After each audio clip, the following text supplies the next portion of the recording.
Okay, well, so we've been trucking along. What we're going to do is hopefully we should be able to get through all these and we'll have that wrapped up. And then next week, there's actually 3. As you notice, hopefully you've noticed and you'll continue to notice tonight, a lot of these are almost silly. Right? If you just take and apply just a little bit of common sense as you read, that there's really nothing there. However, as I was going through everything, I did come across about 2 or 3 that actually have some, that appears to be a contradiction. This might be an error, kind of a look to it. That actually going to take a little more digging in. So next week, we will finish up this study series by actually looking at some actual tough ones, some ones that actually appear to be contradictions in the Gospels. And so, however, tonight we're going to continue along through some of these. And remember, these are coming straight from critics and scholars. These aren't just some random internet troll, kind of, I'm mad at God and so I'm going to make stuff up. This comes from like actual scholars. People who tend to be more thorough, more thoughtful, more in the know. The 2 main sources these have come from have been Bart Ehrman, a Bible scholar, very highly regarded, well-credentialed scholar, and infidels.org, which is a very popular, very much resourced and used website by skeptics and atheists. And so these aren't just, fluff things that a lot of them appear to be, but, we're not picking the low-hanging fruit.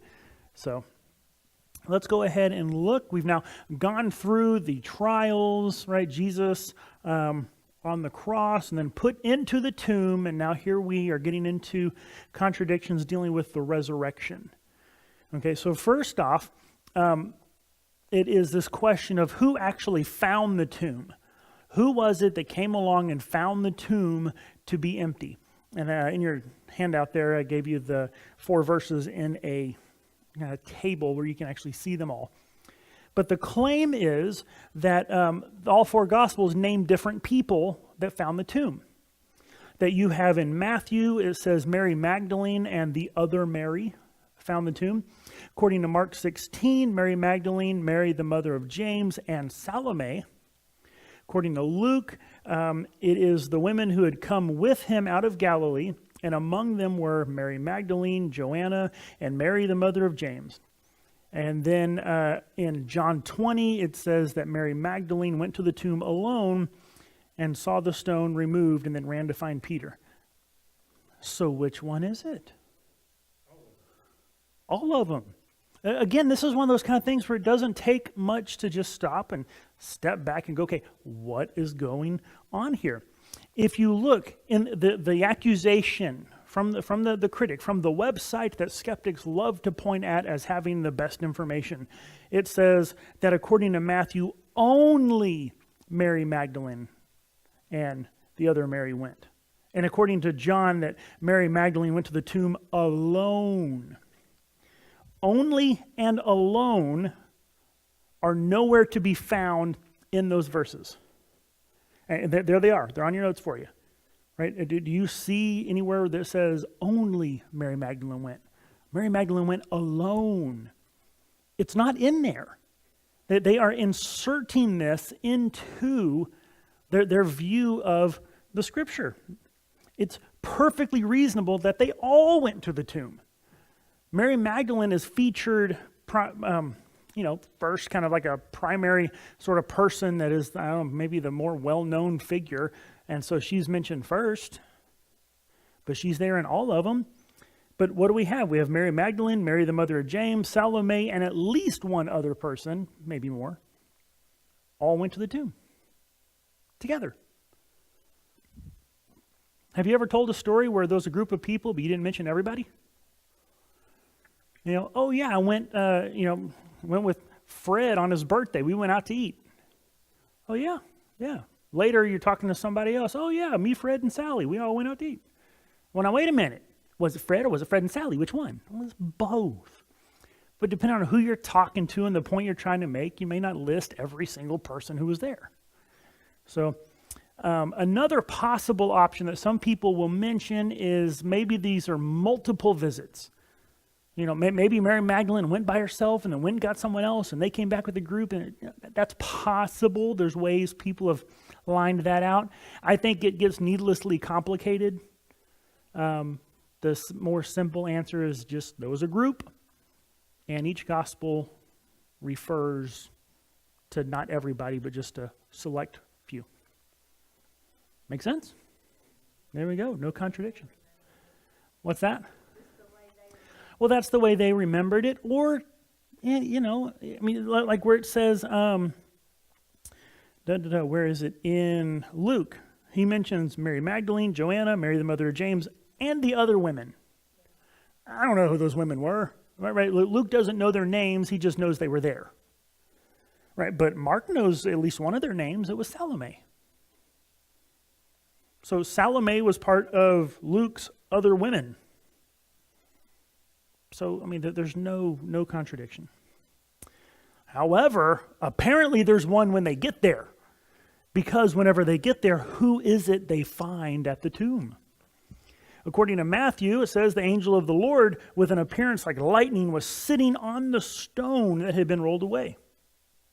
According to Mark 16, a young man in a white robe was sitting inside the tomb. According to Luke 24, there were two men in dazzling apparel. According to John 20, Mary and Peter and the other disciple initially find just an empty tomb. Peter and the other disciple enter the tomb only to find wrappings. Peter, the other disciple, leave, and Mary looks in the tomb and finds two angels in white. So, which is it? Who did they find at the tomb? Well, not wanting to take his word for it, I actually gave you the passages there in your notes with the relevant bits in bold. And here's the thing. Did they find angels or did they find men? Right? Often in Scripture, angels appear as men. Right? Whenever God and two angels come to Abraham, how are they described? Look like men. Three men coming down the road. Two of them go off to Sodom to get Lot out of there. Those were two angels. Whenever they come to Lot's house, what does Lot see? He sees two men. Right? That's what it appear as men. Whenever they're going to, enter into the conquest, a man in shining armor appears to Joshua. A man. Right? That angels appear as men. The Bible says, hey, be sure that you give hospitality to others because you never know, you may be entertaining angels unaware. So there's no contradiction in the idea that it was angels or men. It appeared as men, but they were indeed angels. Now there's some details that it gives in each one of these. I have a little chart there for you to fill in if you're a fill in the blank kind of person. In each one, it mentions a number of angels and where the angels are found. Okay, in Matthew, it says, behold, there was a great earthquake. An angel of the Lord descended from heaven, came and rolled back the stone from the door and sat on it. His countenance was like lightning, his clothing was white as snow, and the guards shook for fear of him and became like dead men. And the angel answered and said to the women, do not be afraid, for I know that you seek Jesus, who was crucified. How many angels?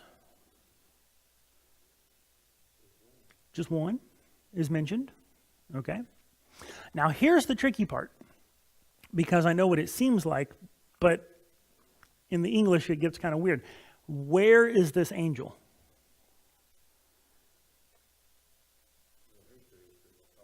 You might want to say that he was sitting on top of the stone. However, the actual grammar in the Greek, from what I understand, is that's all past tense. That happened prior to the women arriving. So they show up. It's not like they show up and then they see all this happen. It had already happened when they come up. So we don't actually know if the angel is sitting on the stone when they come up. It doesn't tell us. So we don't actually know the location of the angel in Matthew. In John, John's story is a little bit different. We can look at that out of order stuff where he gives all kinds of different details. So she goes to the tomb, sees it empty, runs back, tells Peter and the other disciple. They come back, they go in. Simon Peter goes in, the other disciple comes in, then they go away. And then in verse 11 says, "But Mary stood outside by the tomb weeping, and as she wept, she stooped and looked into the tomb, and she saw," how many angels? Saw two, in white, sitting, one at the head, another at the feet, where the body of Jesus had lain. Okay, so in John, she sees two angels, and where are they at? Inside the tomb. Okay. In Luke, "Then they went in and did not find the body of the Lord Jesus. And it happened, as they were greatly perplexed about this, that behold, two men stood by them in shining garments." Angels, how many angels? Two. And where are they? Inside. Yep, I should have included the previous verse from verse 2 there. But they are inside the tomb. They go in, they don't find the body, and angels appear. Mark 16, "And entering the tomb, they saw a young man clothed in a long white robe sitting on the right side, and they were alarmed." How many angels? One. Where at? Inside. Okay, so here's where the kind of apparent contradictions look to be. First one, how many angels were there? One or two? Okay, but why does it only say one?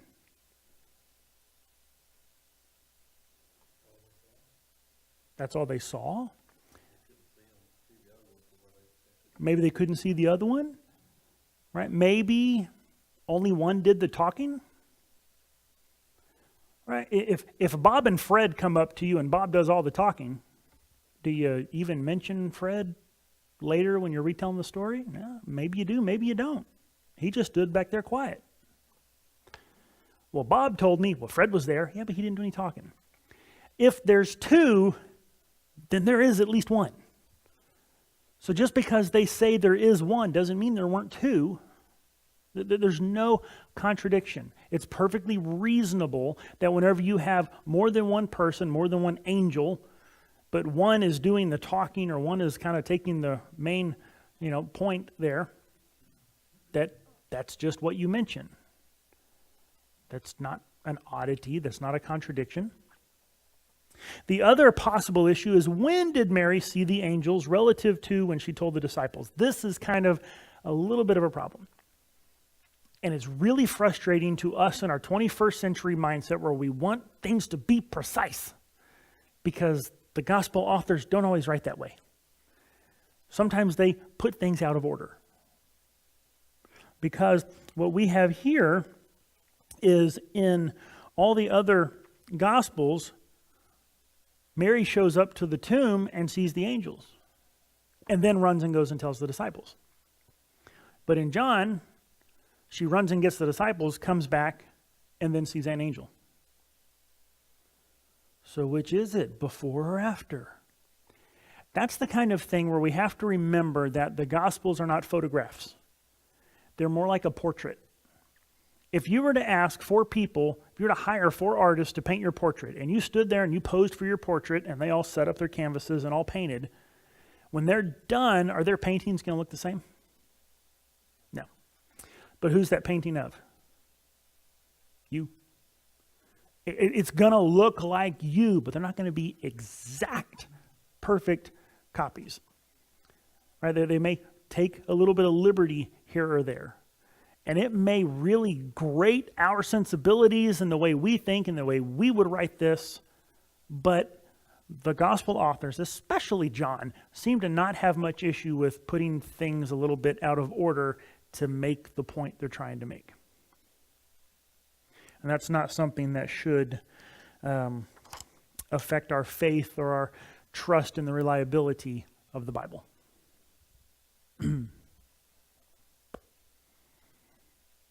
Questions? Before I just bowl on to the next one?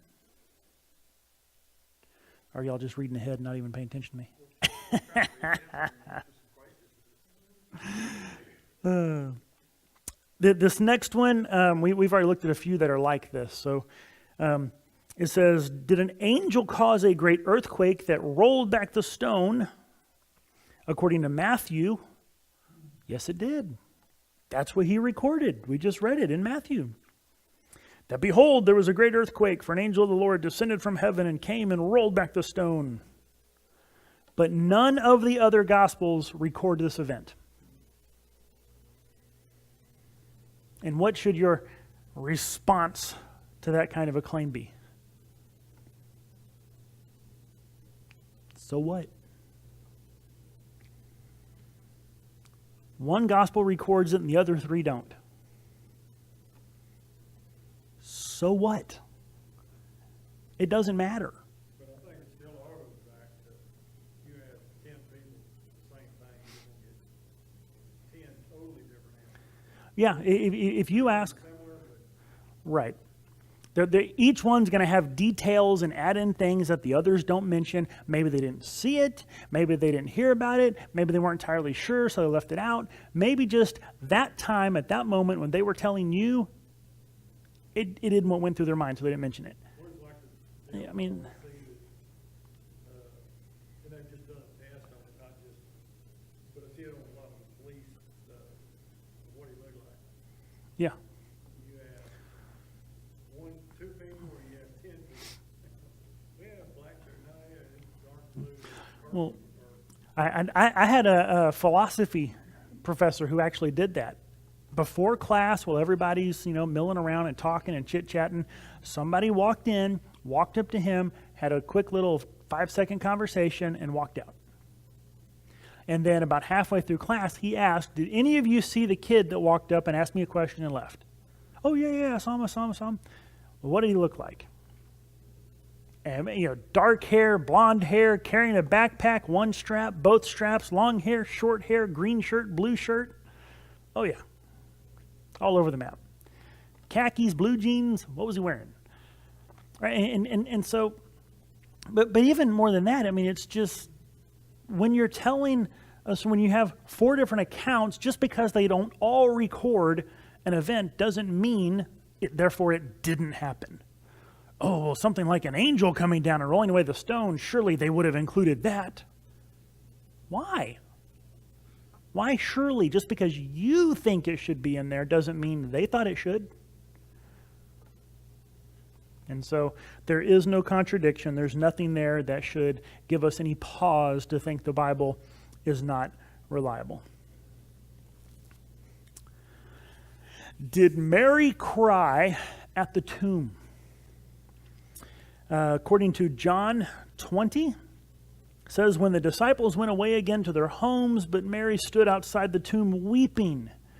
And as she wept, she stooped down and looked into the tomb, and she saw 2 angels.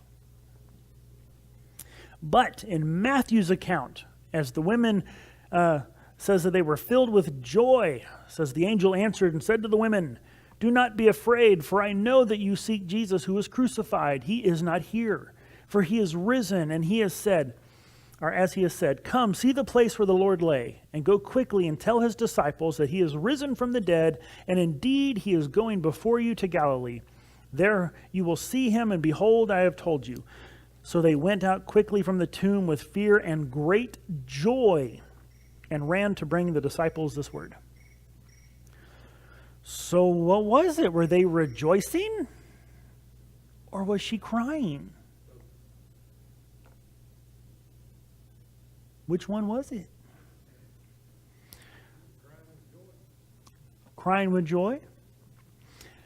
There's a particular thing. This is one of those weird things. And I really hope that I make this point over and over again just through sermons and teaching and whatever else.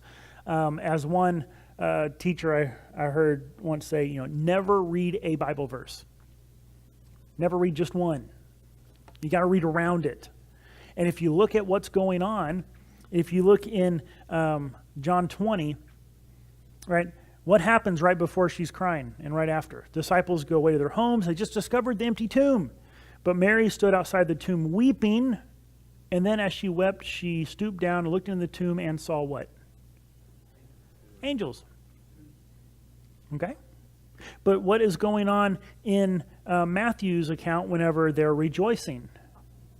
Who had they just talked to when they started rejoicing? Angels. So she's weeping before she sees the angels while she thinks Jesus' body is gone. All she knows is the tomb is empty. Where is my Lord? And so she's crying. Then she sees an angel who tells her what's going on. And then on the way, they encounter an angel who tells them this message, and they rejoice because Jesus is going to come meet us.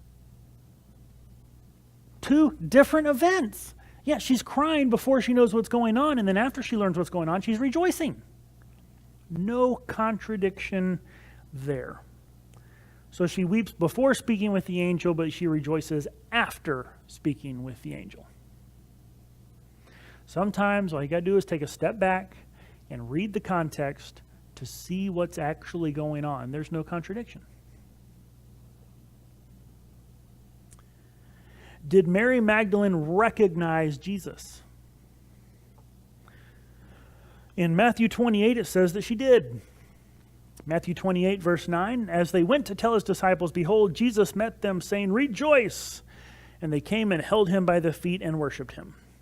Okay, so Jesus appears, and they worship him. Recognize him right off.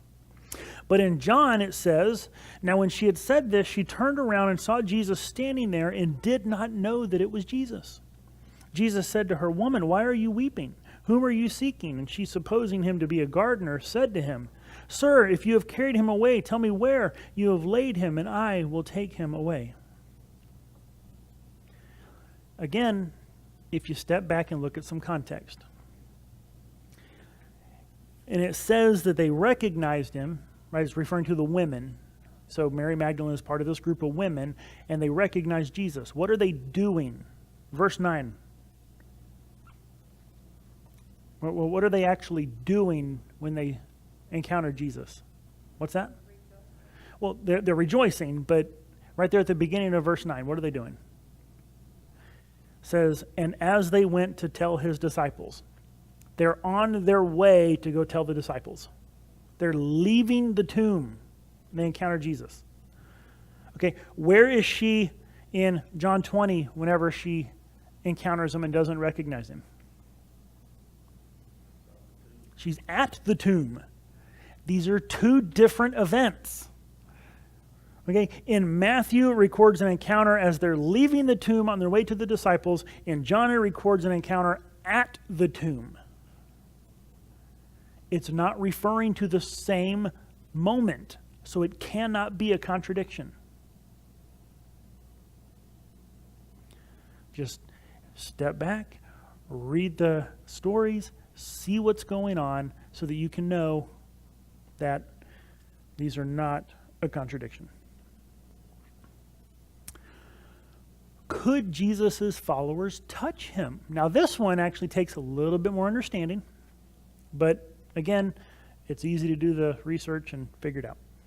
Matthew 28:9 says, as they went to tell his disciples, behold, Jesus met them, saying, rejoice! So they came and held him by the feet and worshipped him. Okay, so Jesus shows up. The women are on their way to tell the disciples. Jesus encounters them on the road, and they go and they fall down at his feet, and they, hold his feet and touch him and grab him and hold on to him. In John 20, Jesus saith unto her, touch me not, for I am not yet ascended to my Father. But go to my brethren and say to them, I ascend unto my Father and your Father, and to my God and your God. So which is it? Do they fall down at his feet and touch him, or does he say, no, don't touch me? The difference is between the words touch and cling. This is one of those things where the English is right, but not quite getting the depth of what's being mentioned there. In order for this contradiction to work, you have to have John 20, verse 17, being read in the King James. Because the King James is one of the only translations, there might be one or two others, that use the word touch. All other translations say, do not cling to me. The Greek word, which is haptu, it implies the idea of fastening to something.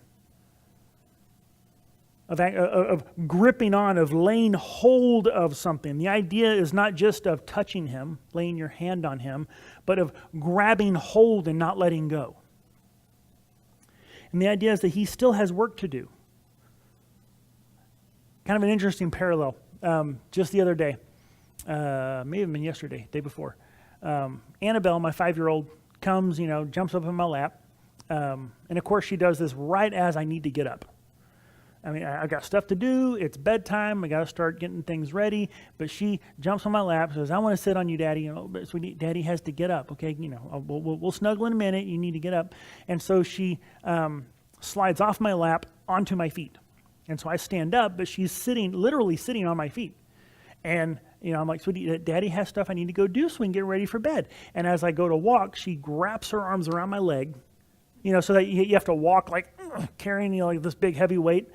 Okay, that's the idea. She's clinging to me to where I am encumbered. I have things to do that I can't go do because you're clinging to me. That's the idea of this word.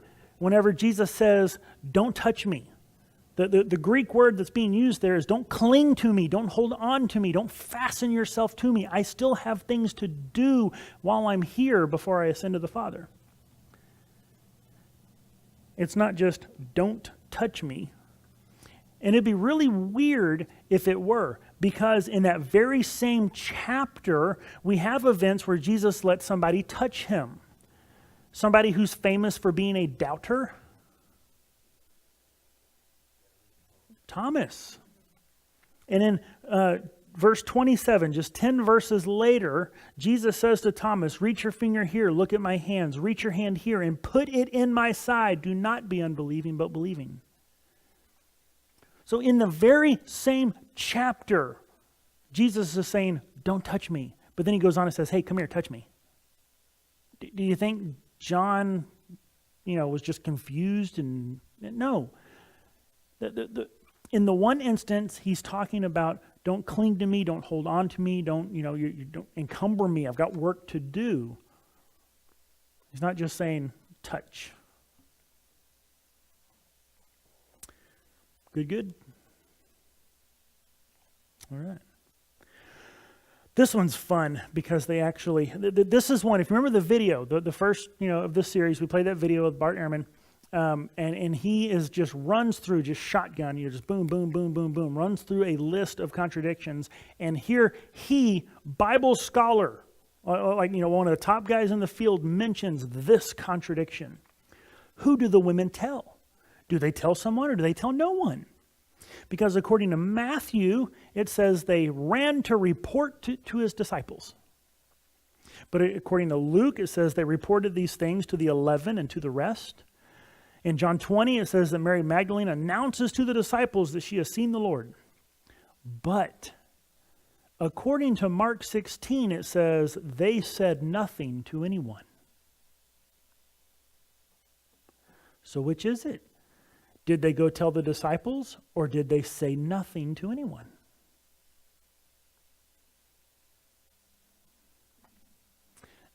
Women talk. Mark just don't know women. Right? Yeah. It doesn't specifically say that they never told anybody.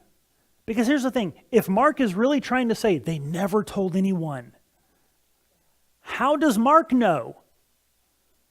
Obviously, they told somebody. It's simple, okay? They said nothing to anyone on their way to tell the disciples. They didn't stop and shout it in the streets. They weren't running around going, "Jesus is back, Jesus is back." They just went straight to the disciples, said nothing to anyone. They didn't stop by and gossip at the corner store. And nothing. They just went to the disciples and told them, not telling anyone else.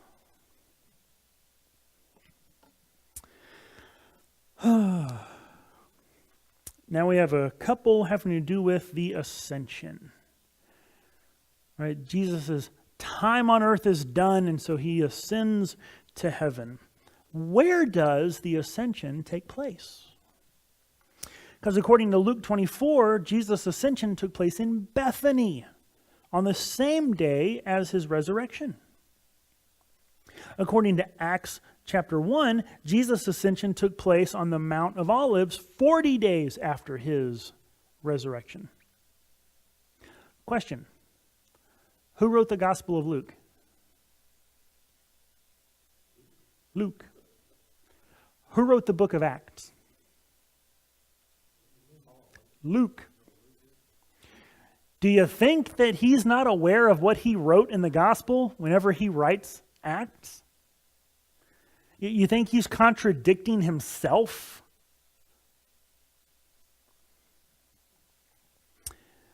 Maybe he has a little Alzheimer's. That's a little Alzheimer's. Yeah. Dr. Luke, you need to take a break, buddy. Here's the thing. This is an example of a literary device called telescoping. Telescoping. It is where the author will skip over some points and condense details. Even though it kind of reads little short this and this and this and this, it does not actually say in Luke that all of these things happen in one day. He doesn't mention, and the next day or a week later or whatever. He doesn't give those. He just says, this happened, this happened, this happened, this happened, this happened, Jesus ascended. And some people take that to mean, oh, well, that's saying it all happened on the same day. But that's not what it says. And this is actually a fairly common literary device that authors would use back at the time. Like I said, today, our precision, loving mindset in 21st century, that kind of thing would drive us nuts. Tell us exactly how it happened, right? That's how we want it. That's not how they thought. That's not how they wrote. Okay, in Acts chapter 1, verses 1 through 3, it says, "The former account I made, O Theophilus, of all that Jesus began to do and to teach until the day which he was taken up, after he, through the Holy Spirit, had given commandments to the apostles whom he had chosen, to whom he also presented himself alive after his suffering by many infallible proofs, being seen by them during 40 days, and speaking of the things pertaining to the kingdom of God." 40 days. He knew it was 40 days. He's not contradicting himself. It's just in the gospel, and it very well could be. Some scholars have pointed out. There was pretty much like a standard size for a scroll. Just the way we have standard size paper. I mean, there's really only so long you make a scroll, and it just starts to get ridiculous. So there's kind of a standard size for a scroll. And some people have said that Luke was just running out of space. And so he, got in everything he wanted to get in, boom, boom, boom, boom, boom, and was being economic on space because he was running out.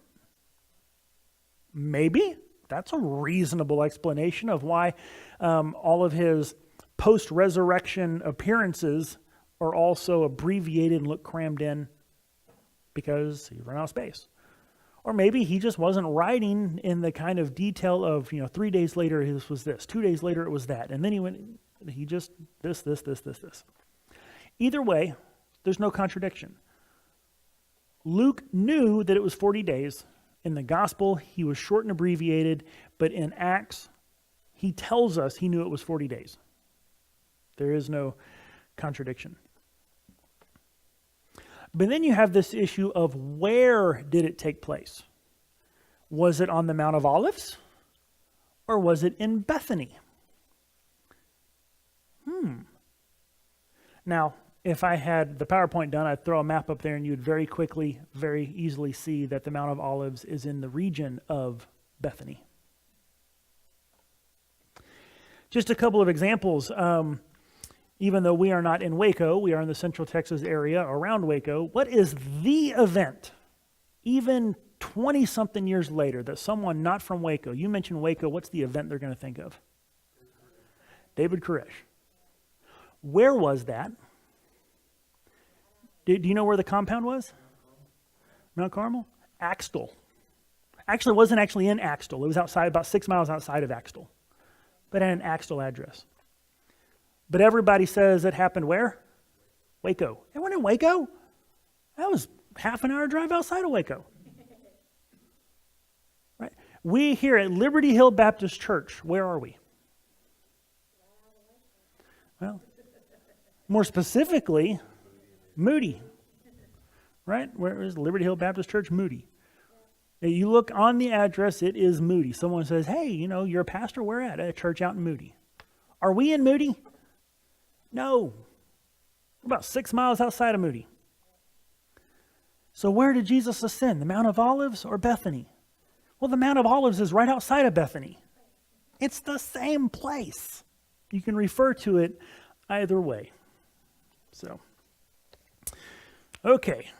And lastly, this one, I think this one, this is one of those kind of things that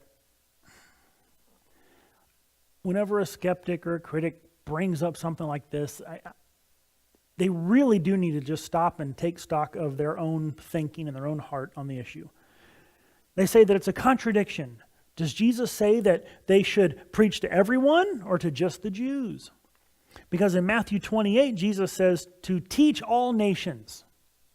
Right? This is the Great Commission. Go into all the world, making disciples, baptizing them, teaching them all I've commanded you, every tribe, every tongue, every nation. Right? However, in Matthew chapter 10, he says, do not go among the Gentiles or enter into any town of the Samaritans. So which is it? Do you go tell the world or you just tell the Jews?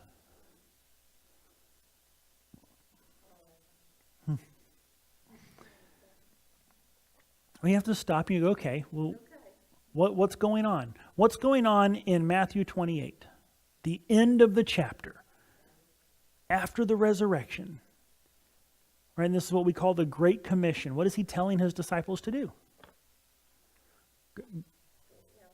Go tell everybody. Go spread the gospel. Okay, but if you rewind back to Matthew chapter 10, where are we in the life of Jesus in Matthew chapter 10? Early on in his ministry. This is where he sends out the apostles. And he says, okay, go 2 by 2, right? I forget if this is the sending of the 12 or the sending of the 70. But he says, go. Go ahead of me and share the gospel. I'm giving you power to heal the sick and cast out demons. Oh, by the way, don't go to the towns of the Gentiles. Don't go to the Samaritans. Just go to the children of Israel. Okay, these are 2 separate events with 2 different purposes. At the point in Matthew chapter 10, he's not telling them, go into all the world and make disciples. He's kind of just a training exercise almost, I'm sending you, go preach. Prepare the Jews for what is coming. Because that's what the gospel is. The Bible says it over and over again. It's for the Jews first and then the Gentiles. It starts with the nation of Israel, then spreads from there. You have 2 different events with 2 different purposes. By definition, those cannot be a contradiction. It'd be like, I don't know. I'm probably just think of any example of saying, do this, don't do this. My kids want to help me cook. And there's some things I tell them, don't do that. Okay, well, 5 years from now, and I say, hey, do that. Is that a contradiction? No. Right now, the reason I'm telling them not to do that is they'll hurt themselves. 5 years from now, I'll be telling them to do that because you're old enough, you can do that yourself. 2 different events for 2 different reasons, 2 different purposes. Same thing going on there. Well, that's all I have for this week. Any thoughts, questions, comments? Next week, we will wrap it up with some actual ones that really do look to be contradictions. I mean, and not just on the surface. You kind of look at them a little closer and go, "Oh, well, that kind of looks like it might be." And so we're going to have to actually do a little more digging in. One of them is a big one, and I'll even be honest. as I'm studying it, as I'm looking into it, every time I think I've got it nailed down, I read something else and go, oh, okay, well, wait a minute. Maybe I didn't have it figured out. Now, yeah, okay, because it looks like a flat out contradiction. So what do we do with that? Well, that's what we're going to look at next week.